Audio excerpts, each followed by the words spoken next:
Selamat malam semuanya. Ya, kita hari ini ada kedatangan teman saya.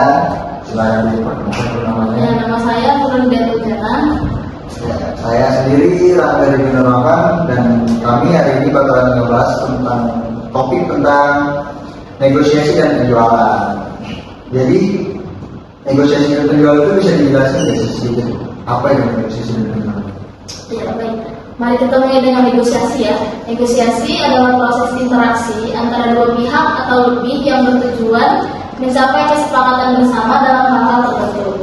Dalam konteks bisnis, negosiasi seringkali terjadi dalam proses penjualan atau pembelian produk atau jasa. Tujuan utama negosiasi adalah menciptakan win-win solution atau solusi yang menguntungkan semua pihak yang terlibat. Sedangkan penjualan adalah kegiatan pemasaran yang melibatkan pertukaran barang atau jasa antar penjual dan pembeli. Oke, lalu apakah ada strategi negosiasi yang digunakan untuk keberhasilan penjualan? Ya, tentu saja ada. Strategi yang digunakan meliputi yang pertama, pahami tujuan dan kebutuhan pelanggan. Lalu persiapkan diri dengan informasi yang kuat. Tentukan batas dan tujuan. Pahami psikologi negosiasi, kembangkan hubungan yang positif. Gunakan pendekatan kreatif, kemampuan mendengarkan yang baik, mantapkan posisi Anda sebagai negosiator, fleksibilitas dan adaptabilitas, penutupan yang positif, dan yang terakhir evaluasi dan pembelajaran. Terus bagaimana pemahaman kebutuhan pelanggan dapat mempengaruhi kesuksesan pembelian penjualan?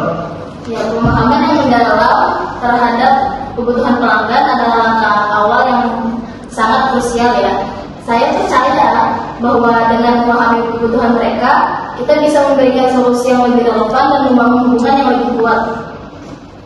Lalu bagaimana cara menyiapkan diri dengan informasi yang kuat sebelum memulai proses negosiasi? Selalu memastikan seorang negosiator tahu segalanya tentang produk atau layanan yang ditawarkan. Dan tentu saja harus tetap mengikuti perkembangan di industri, pelanggan, dan persaingan. Baiklah, pertanyaan selanjutnya itu tentang fleksibilitas dalam negosiasi juga seringkali menjadi kunci kan. Terus bagaimana Anda melihat peran fleksibilitas dalam mencapai kesuksesan? Ya, menurut saya fleksibilitas adalah elemen yang sangat penting. Saya yakin bahwa kemampuan beradaptasi dengan perubahan situasi dapat membuka peluang baru dan menemukan solusi yang lebih baik untuk kedua belah pihak. Oke. Terus mengenai hubungan dan kepercayaan, bagaimana pentingnya hal tersebut dalam konteks negosiasi? Hubungan yang baik dan kepercayaan adalah fondasi dari setiap negosiasi yang sukses. Pelanggan perlu merasa nyaman dan yakin bahwa kita tidak hanya peduli dengan penjualan itu, tetapi juga peduli pada kebutuhan dan keinginan mereka. Oke. Lalu kesepakatan yang saling menguntungkan, apakah itu menjadi kunci terakhir dalam keseluruhan proses negosiasi? Pastinya sih, kesepakatan yang saling menguntungkan adalah tujuan terakhir dari setiap negosiasi. Kita tidak hanya mencari keuntungan untuk perusahaan kita, tetapi juga ingin memastikan pelanggan merasa puas dengan kesepakatan tersebut. Nah, setelah semua ini nih, evaluasi menjadi tahap penting tuh, ya kan? Terus bagaimana cara melakukan evaluasi setelah negosiasi?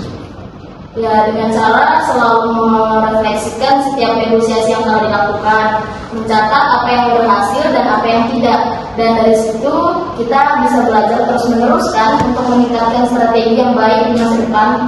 Oke, kurang lebih kayak gitu ya. Oke, terima kasih untuk pembahasan kali ini. Cukup sampai di sini. Semoga dari pembahasan kali ini kita semua dapat memahami ya apa yang sudah kita bahas tadi. Ya, semoga penonton bisa memahami dengan apa yang telah didiskusikan. Ya, betul sekali ya. Untuk teman-teman sekalian, mohon bantuannya untuk like dan komen. Apabila ada salah kata dari kami ya, kurang lebihnya mohon dimaafkan. Saya Rangga. Saya Nurul. Sekian. Dan terima kasih. Wassalamualaikum warahmatullahi wabarakatuh.